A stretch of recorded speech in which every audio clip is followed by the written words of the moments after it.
सम्पूर्ण दार्जिलिङ कालिम्पोङ अनि खरसाङ लगायत सिलगढीबाट आउनुभएका पत्रकार भाइहरू बहिनीहरूलाई हार्दिक स्वागत। जुन कुरो गोर्खा जनमुक्ति मोर्चा पार्टीको तर्फबाट आज यस प्रेस भेलामा हामी बोल्दैछौँ र पार्टीको एउटा स्ट्यान्ड अडान लिँदैछौँ। सो कुरो अक्षरशः कुनै परिवर्तन नगरिकन तपाईले जनमानसमा पुर्याइदिने म अनुरोध गर्न चाहन्छु। अनि जुन विषयवस्तु आज यहाँ राखिनेछ त्यस विषयवस्तु बाहेक यो प्रेस भेला हामीले बोलिसकेपछि तपाईहरुले प्रश्न राख्न सक्नुहुन्छ। तर जुन विषयवस्तु आज यहाँ राखिन्छ त्यो बाहेक अन्य विषयहरूको कोही प्रश्न तपाईहरुले नगरिदिनु होला, या त तपाईले गरेको खण्डमा त्यसको उत्तर हामी दिने छैनौँ। त्यसले गर्दा अनएथिकल र इरिलेभेन्ट क्वेसनहरू चाहिँ तपाईहरुले प्रश्नहरू चाहिँ नगरिदिनु म अनुरोध गर्न चाहन्छु। सम्पूर्ण पहाड र सिलगढीबाट आउनुभएको प्रेसका साथीभाइहरूलाई बहिनीहरूलाई हार्दिक स्वागत अनि अभिवादन। अनि सायद धेरैवटा मिडियाले लाइभ कभरेज गरिरहनु भएको छ होला। त्यो लाइभ कभरेजमा जो जति पनि आज तपाईहरु हुनुहुन्छ उहाँहरूलाई पनि म हार्दिक स्वागत अनि अभिवादन टक्राउन चाहन्छु। सर्वप्रथम त म तपाईहरुलाई स्मरण गराउन चाहन्छु कि गत 13 तारिक डिसेम्बर 2020 सुकुनाको जनभेलामा पार्टीले एउटा स्पष्ट अडान लिँदै मुद्दाहरूलाई अगाडि राखेका थिए, जसमा अन्तर्राष्ट्रिय विषयवस्तु पनि थियो अनि दुई देशको माझको विषयहरू पनि थियो, जसलाई 1950 सालको भारत नेपाल मैत्री सन्धि अनि 1949 सालको भारत भुटान मैत्री सन्धि अनि यी दुई सन्धिहरूको माझमा या चपेटमा सम्पूर्ण यस भूभागका आम जनता लगायत भारतवर्षभरि छरेर बसेको गोर्खाहरूको अस्तित्वमाथि ठुलो प्रश्न चिन्ह या त सङ्कट देखा परेको कुरो हामीले तपाईलाई जनायौं। तत्पश्चात उक्त दिनै 13 तारिक डिसेम्बरको दिनै हामीले अर्को एक विषय पनि तपाईहरु समक्ष, जनताको समक्ष र सरकारको समक्ष राखेका थियौं। त्यो हो आज उत्तर पूर्वी राज्यको 7वटा राज्यहरू अनि यता सिक्किम राज्यलाई नर्थ इस्ट काउन्सिल अथवा डनरको सदस्यता दिए तापनि आज सिक्किम अनि 7वटा राज्यको बीचको भूभागलाई त्यस संवैधानिक दर्जाभित्र नहालेकोले गर्दा नर्थ इस्ट काउन्सिलमा पनि यी भूभाग पर्न पर्छ भन्ने हामीले अडान राखेका थियौं। आज यो कुरोहरुमा तपाईहरुलाई अलिक स्पष्ट हाम्रो अडान आजदेखि राख्न चाहन्छौं कि 1950 सालको भारत नेपाल मैत्री सन्धि धारा 7 माथि पुनः विचार गर्नुपर्छ अनि धारा 6 र धारा 8 माथि पनि पूर्ण विचार गर्नुपर्छ भन्ने हाम्रो माग हो। हामी सन्धिलाई रद्द गर्नुपर्छ भन्ने कुरो होइन, तर धारा 7 लाई पुनर्विचार गरेर संशोधन गर्नुपर्छ। धारा 7 ले गर्दाखेरि भारतीय गोर्खाहरूको अस्तित्वमाथि ठुलो सङ्कट आइपरेको कुरो आजको दिनमा मात्र होइन, योभन्दा अगाडिका दिनहरूमा पनि देखा परिरहेको छ। अनि भोलि यो संशोधन भएन भने भारतमा बसोबास गर्ने गोर्खाहरूमाथि यो सङ्कटको बादल हटेको हुँदैन। त्यस्तै प्रकारले Indo Bhutan piece and friendship treaty 1949 को पटक पटक दुई देशमाझमा बातचित भए तापनि 2007 सालमा जुन द्विपक्षीय बैठक भएको थियो तत्पश्चात त्यो बैठकको फलाफल के भयो आजसम्म न त भारतको जनतालाई थाहा छ न त भुटानको जनतालाई थाहा छ। यो सार्वजनिक गरेको हुनुपर्छ। कारण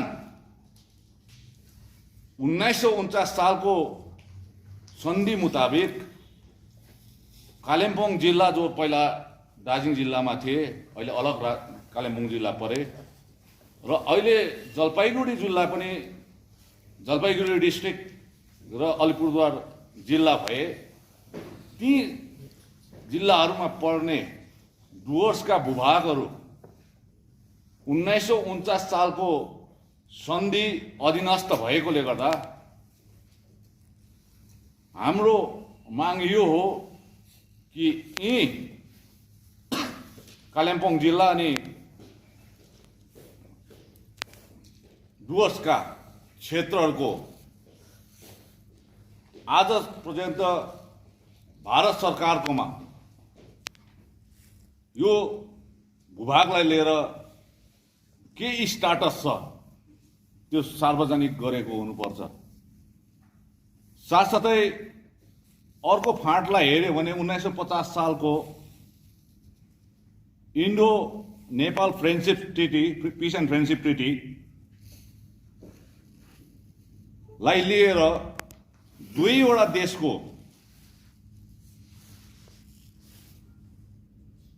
जानकार या त यस विषयमा अन्तर्राष्ट्रिय सन्धि अनि मामिला विषयमा का विशेषज्ञहरूको एक कमिटी जसलाई इपिजी पनि भनिन्छ या त फुल फर्ममा इमिनेन्ट पर्सन्स ग्रुप भनिन्छ, उहाँहरूको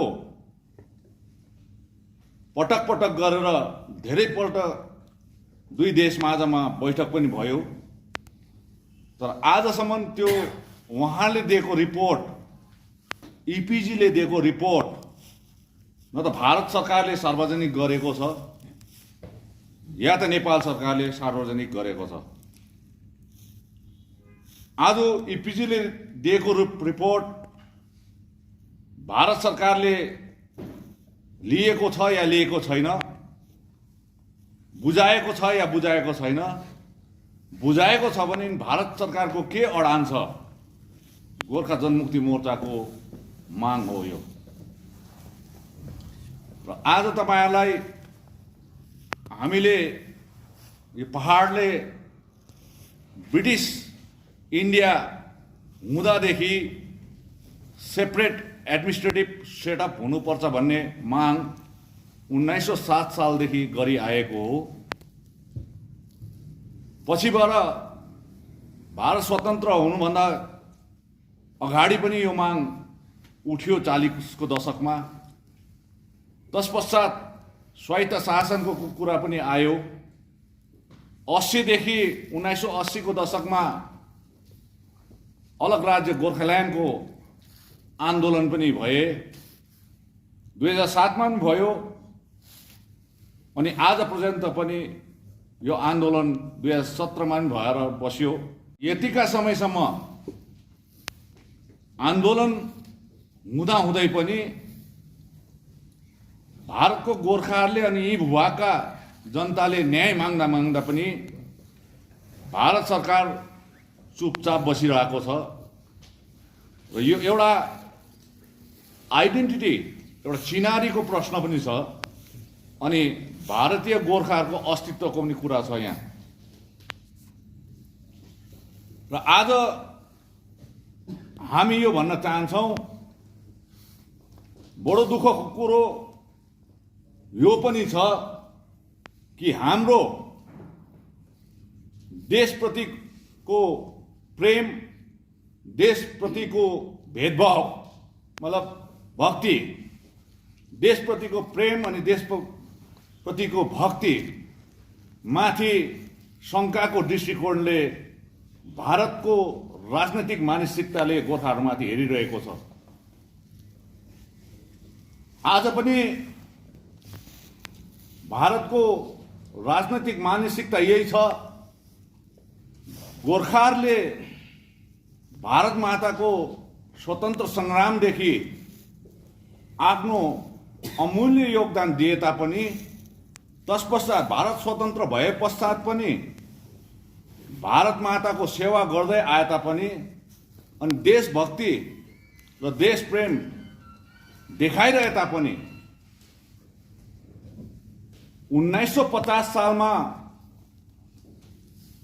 त्यसताका गृहमन्त्री सरदार वल्लभभाई पटेल उहाँले जुन कुरो भारत स्वतन्त्रको पहिलो प्रधानमन्त्री स्वर्गीय पण्डित जवाहरलाल नेहरूलाई पत्र मार्फत लेखिएका थिए, त्यो एउटा शङ्कास्पद अनि विवादास्पद पत्रको आधारलाई नै लिएर आज गोर्खाहरू माथि शङ्कालु दृष्टिकोणले अन्य जातिले हेर्ने गर्छन्, ताकि हामी भारत देशको प्रति हाम्रो देशभक्ति छैन भन्ने खालको यो प्रकारले हेर्ने गर्छन्। त्यसैको कारण आजसम्म हामीमाथि एउटा भारतमा पोलिटिकल सफोकेसन भएको छ। हामीले राजनीतिक कारणले निस्सासेका छौँ हामी। अनि त्यो चिठी आज म के लेखेको त्यो तपाईँहरूलाई अङ्ग्रेजीमा लेखेकोले गर्दाखेरि म अङ्ग्रेजीमा नै पढेर सुनाउन चाहन्छु। हेर्नुहोस्, यो कहीँबाट पनि निकालिएको होइन, यो ऐतिहासिक दस्तावेज भारत सरकारकोमा छ र यो तपाईँहरूले हेर्नुहोस्। The first home minister of independence India Sardar Vallabhbhai Patel had tried to reflect in the letter written to then Prime Minister Pandit Jawaharlal Nehru in November 1950. He wrote, all along the Himalaya, in the north and northeast, we have on our side of a frontier a population ethnologically and culturally not different from Tibetans. Let me also consider the political consideration on this potentially troublesome frontier. Our northern and northeastern approaches consist of Nepal, Bhutan, Sikkim, Darjeeling, and tribal areas in Assam. The people inhabiting these portions have no established loyalty or devotion for India. Even Darjeeling and from pro-Mongolian prejudices. त्यहाँदेखि अरू पनि लेखेको छ अनि अर्को म प्रमुख यहाँले लेखेको छु। यो कारणले गर्दाखेरि आजसम्म हाम्रो गोर्खाहरूले दुःख पाइरहेको छौँ। यही पोलिटिकल माइन्डसेट 73 वर्ष भइसक्दाखेरि पनि आज भारत स्वतन्त्र भएको 73 वर्षमा पुग्दाखेरि पनि यही पोलिटिकल माइन्डसेटको कारणले गर्दाखेरि हाम्रो अस्तित्व र चिनारीमाथि शङ्कास्पद दृष्टिकोणले हेरिरहेको छ। यहाँ के लेख्नु भएको छ उहाँले भने यो पण्डित जवाहरलाल नेहरूलाई त्यसताको गृहमन्त्री वल्लभभाई पटेलज्यूले लेख्नु भएको। म त्यस समयको एकदमै हस्ती अनि एकदम गद्दार नेता थिए भारतका। इफ चाइना, उहाँले लेखेको हामीमाथि हेर्नु शङ्का त्यो छ, if China attacks India the Gorkhas of Sikkim and Darjeeling will support China भनेको छ। Because they are culturally and traditionally much alike with the Tibetans and Mongolians and have distrust and disrespect towards India. यी कारणले गर्दाखेरि आजसम्म हाम्रो भारत माताप्रतिको भक्तिप्रति, भारत माताको देश प्रेमप्रति हामीलाई शङ्का गरिरहेको छ। यो पोलिटिकल माइन्डसेट हो र त्यसले गर्दाखेरि हामीले आज भारतको माताको सेवा गर्दै यतिका वर्षसम्म हाम्रो सन्तानले गरेर त आए तापनि हामीलाई यो दृष्टिकोणले हेरिरहेको छ। र आज हामी चाहन्छौँ भारतमा भारतीय गोर्खाहरूको लागि अलग एउटा चिनारी हुनुपर्छ, भारतको गणराज्यभित्रै। अनि आज तपाईँलाई यो भन्न चाहन्छु कि जुन कुरो नर्थ इस्ट काउन्सिलको कुरा गर्दै थियौँ, त्यो भूभाग आज हामी पहाडको भूभाग गर्दैछौँ र आज हामी अस्तित्व र चिनारीको लागि अलग राज्यको कुरा गर्दैछौँ। तर आज अलग राज्यको कुरा गर्दै पनि आज भारतवर्षभरिको देशभरि छरेर बसेको गोर्खाहरूको लागि एउटा कुनै राज्यमा अलग राज्य बनिनु सक्छ हाम्रो लागि। त्यसको फिजिकल डेभलपमेन्ट, त्यसको सहुलियत केवल त्यो भूभागमा बनिँदै गएको भूभाग जो हाम्रो अलग भएर राज्य भएर गठन गरिन्छ उनीहरूको लागि हुन्छ। तर सर्वभारतीय स्तरमा त्यहाँदेखि बाहिर बसोबासो गर्ने गोर्खाहरूको लागि यो किसिमको हुँदैन। यसले गर्दाखेरि आज तपाईँले जुन भौगोलिक दृष्टिकोणमा जुन हामीले डिमार्केसन गरेका छौँ कि यहाँनिर हाम्रो एउटा चिनारीको व्यवस्था हुनुपर्छ भन्ने, त्यो हाम्रो एउटा अलग हो। तर त्यो भौगोलिक जुन मानचित्रभित्र बसोबासो गर्नेले त हो भोलिको दिनमा केही सहुलियत पाउँला, एउटा आफ्नो अलग राज्य पाएर। तर त्योदेखि बाहिर बस्ने, अन्य प्रान्तमा अन्य राज्यहरूमा बस्ने गोर्खाले भने त्यसको सम्भोग एउटा उपभोग गर्न सक्दैन। केवल उहाँलाई एउटा आत्मसन्तुष्टि, एउटा इमोसनल एउटा सेटिस्फ्याक्सन के हुन्छ भने यस हाम्रो त्यहाँनिर एउटा राज्य छ भन्ने जस्तो हुन्छ, तर सहुलियत भन्ने पाएको हुँदैन। त्यसले गर्दाखेरि आज जुन कुरो अलग राज्य गोर्खाल्यान्ड या अलग राज्यको निम्ति आज पर्यन्त कुनै पनि राजनैतिक दल, भारतको राष्ट्रिय राजनैतिक दल, कुनै पनि राजनैतिक दलको माइन्डसेट दिने पक्षमा छैन। लिने हामी कराइरहेको छौँ त दिने एकजना पनि भएको छैन। अब दिने नभइकन पनि हामीले यहाँ आन्दोलनहरू गऱ्यौँ, धेरै हाम्रो सन्तानहरूलाई शहीद बनायौँ, धेरैमा हाम्रो सन्तानहरूलाई बेघर बनाइदियौँ, धेरै धनजनको हानि भयो, धेरैजनाले जेल जानु पर्यो गरे। तर दिने मेन्टेलिटी, जुन पोलिटिकल मेन्टेलिटी छ, जुन माइन्डसेट छ पोलिटिकल माइन्डसेट इन्डियाको, आज पर्यन्त अलग राज्य गोर्खाल्यान्ड दिने पक्षमै छैन। धेरैपल्ट यहाँनिर कोसिस भयो यहाँको राजनैतिक दलले कि कोही न कोही राजनीतिक दलसँग, राष्ट्रिय राजनैतिक दलसँग यदि हामीले अलायन्स गऱ्यौँ, गठबन्धन गऱ्यौँ भने हाम्रो माग पुरा गर्छ भनेर त्यो कङ्ग्रेसको राजीव गान्धी, त्यति बेला स्वर्गीय राजीव गान्धी प्रधानमन्त्री हुँदादेखि प्रयास 80को 86को दशकदेखि अनि अहिले भारतीय जनता पार्टीसम्म पनि यसलाई हामीले एउटा ट्रायल बेसिसमा गऱ्यौँ, तर अहिलेसम्म पुगेन। 40 वर्ष पुग्दाखेरि पनि यो माग पुरा भएको छैन। यसले गर्दाखेरि आज म के भन्न चाहन्छु भने तपाईँलाई यो पत्रकार सम्मेलनमा के भन्न चाहन्छु भने यदि तपाईँले राम्रो बुझ्नुहोस् है, यसलाई तपाईँले एकदमै कन्ट्र्याक्टरी आइजले एउटा आँखाले नहेर्नुहोस्। मैले के भन्न चाहेको भने हाम्रो चिनारी र अस्तित्वको लागि भारतको गणराज्यमा भारतले को संविधानले दिएको मुताबिक हामीलाई अलग राज्य हुनुपर्छ, चिनारी र अस्तित्वको यो एउटा छँदैछ।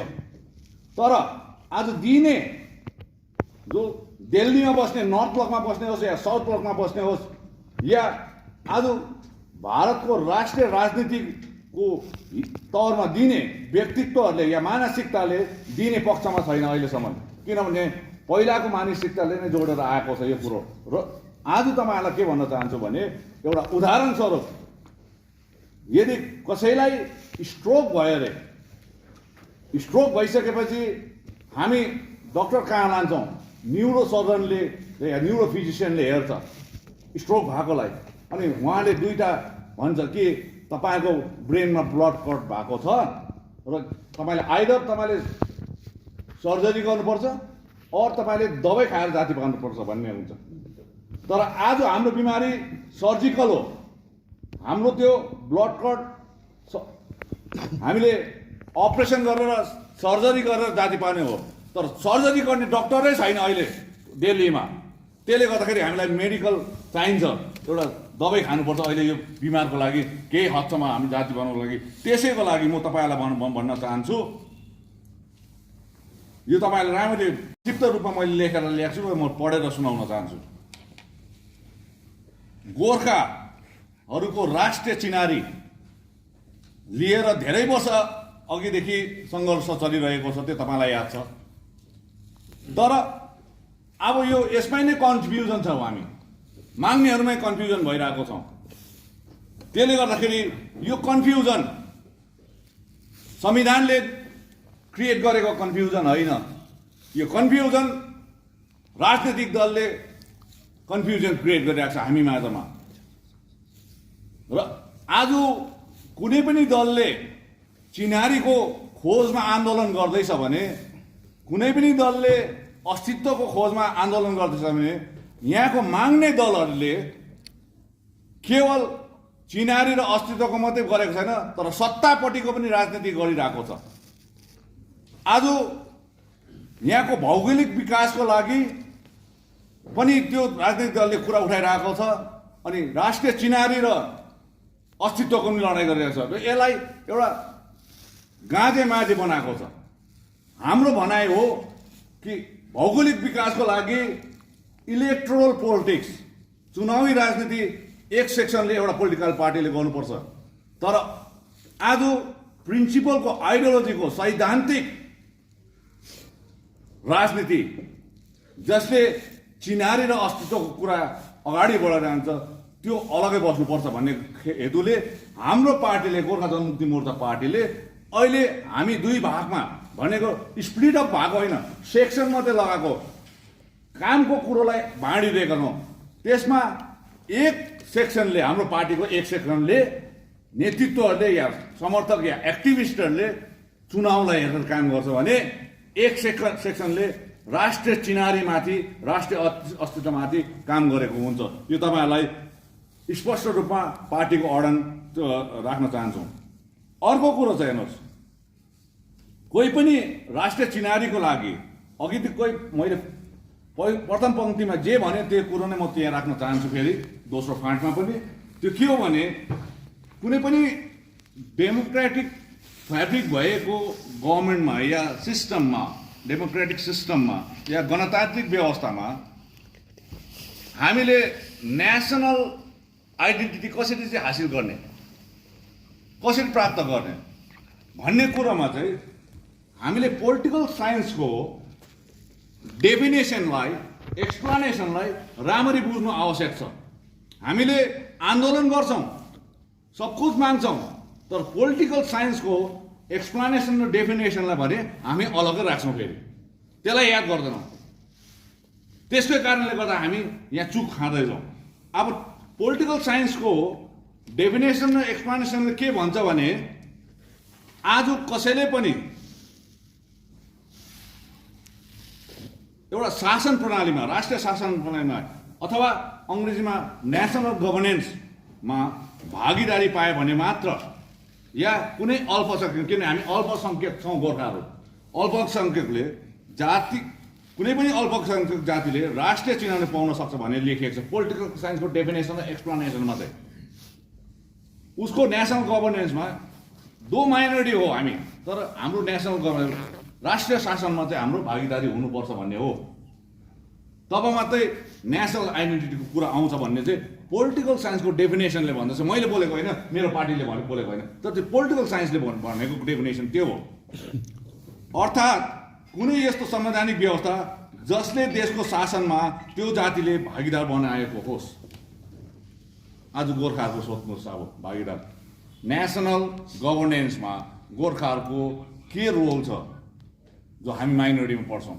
हामी 1.5 करोड भन्दैछौँ, 1.5 करोड यत्रो भारतको जनसङ्ख्यामा 1.5 करोड एउटा हामी माइनोरिटीमा छौँ। यो प्रश्न तपाईँलाई मतलब यो तपाईँलाई आज प्रेस भेलाबाट बताउँदै पनि छौँ। अर्को नेसनल गभर्नेन्समा हामी त्यति बेला सम्भव हुन्थ्यौँ यदि हाम्रो गोर्खाल्यान्ड भएको भए। गोर्खाल्यान्ड एउटा संवैधानिक गोर्खाल्यान्ड राज्य एउटा संवैधानिक वस्तु हुन्थ्यो र हामी नेसनल गभर्मेन्टमा जान्थ्यौँ। अहिलेसम्म असंवैधानिक व्यवस्थामा नि हामी बसिरहेको छौँ। यो संवैधानिक व्यवस्था पनि हुने थियो अनि यस गोर्खाको देशमा शासनको भागीदारी पाउँथ्यो। त्यहाँदेखि चाहिँ हाम्रो गोर्खाको देशमा चाहिँ गोर्खाको एउटा शासन प्रणालीमा भागीदारी हुन्थ्यो, हाम्रो पार्टिसिपेसन हुन्थ्यो गभर्नेन्समा। नेसनल गभर्नेन्समा गोर्खाहरूको पार्टिसिपेसन हुन्थ्यो। तर राज्य र कुनै पनि राज्य केन्द्र सरकारमा जो पनि दल छ, चाहे कङ्ग्रेस होस्, चाहे भारतीय जनता पार्टी होस्, चाहे आज तृणमूल कङ्ग्रेस किन नहोस्, या कुनै पनि दल राजनैतिक दल जसले चाहिँ आज नेसनल गभर्नेन्समा उहाँहरूको पार्टिसिपेसन छ, उनीहरू गोर्खाल्यान्ड दिने पक्षमा छैन। एउटा पनि तपाईँले उदाहरण दिनुहोस् कि अहिलेसम्म उहाँहरूले यो विषयमा पहल गरेको। त्यसले गर्दाखेरि आज यदि उनीहरू पक्षमा छैन भने जति बेला चुनाव आउँदाखेरि चाहिँ यो हुन्छ कि हामी गोर्खाल्यान्डको लागि अगाडि जाँदैछौँ। अनि हामी पनि मख परेर भारतवर्षभरि छरेको गोर्खाल्यान्डको लागि भोट दिएर गएको त धेरैपल्ट यस्तो खालके उदाहरणस्वरूप हामीले भोट हालिसकेका छौँ, दिइरहेको छौँ। त्यसले गर्दाखेरि आज गोर्खाल्यान्ड शब्द केवल चुनावमा प्रयोग गर्ने एउटा मिठो शब्द भएको छ। अब उसो यो शब्दलाई चुनावको मुद्दा बनाउनु हुँदैन।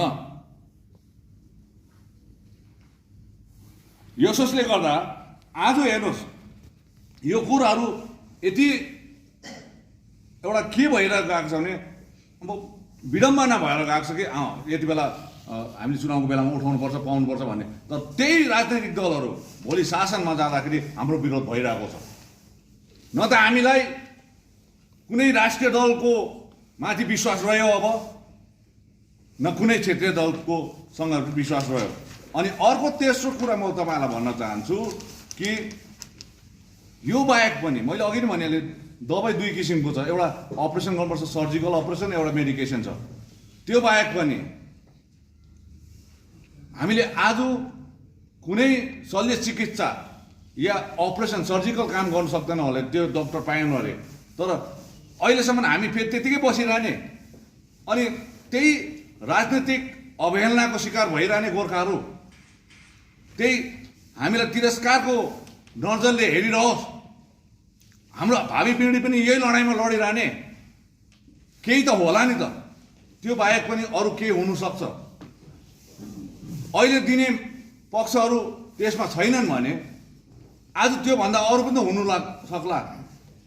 त्यसले गर्दाखेरि हामीले एउटा के गरेको छ भने आज गोर्खाल्यान्ड सम्भव छैन भने, तर भारतीय राजनैतिक परिपाटीमा भारतको देशमा भारतवर्षभरि छरेर बसेको गोर्खा सन्तानलाई एउटा संवैधानिक न्याय पाउनुपर्छ भन्ने हेतुले संविधान, भारतको संविधान मुताबिक पनि अलिकति गोर्खाल्यान्डदेखि अलिक पछाडि गएर अरू केही पनि त हुनसक्छ भन्ने कुरो हो। यसमा हेर्नुहोस्, तपाईँहरूलाई म भन्न चाहन्छु आजसम्म के भइरहेको छ भन्दाखेरि चाहिँ एउटा राजनैतिक संस्था जसले यो चिनारी र अस्तित्वको कुरा गरेर लान्छन्, तर विचारधारा भने पछाडि हुन्छ। तर हामी चाहन्छौँ गोर्खा जनमुक्ति मोर्चाले कि विचारधारा चाहिँ अगाडि हुनुपर्छ अनि राजनैतिक संस्थाले चाहिँ त्यो फलोअप गर्नुपर्छ। र आज हामी त्यो नयाँ सोच र नयाँ विचारले त्यो बनाएको छौँ। र आज तपाईँहरूलाई भन्न चाहन्छौँ अहिले जुन अडान हामी लिँदैछौँ यो विचारधाराको अडानलाई हामीले स्वीकार गरेका हौँ। आज तपाईँहरूको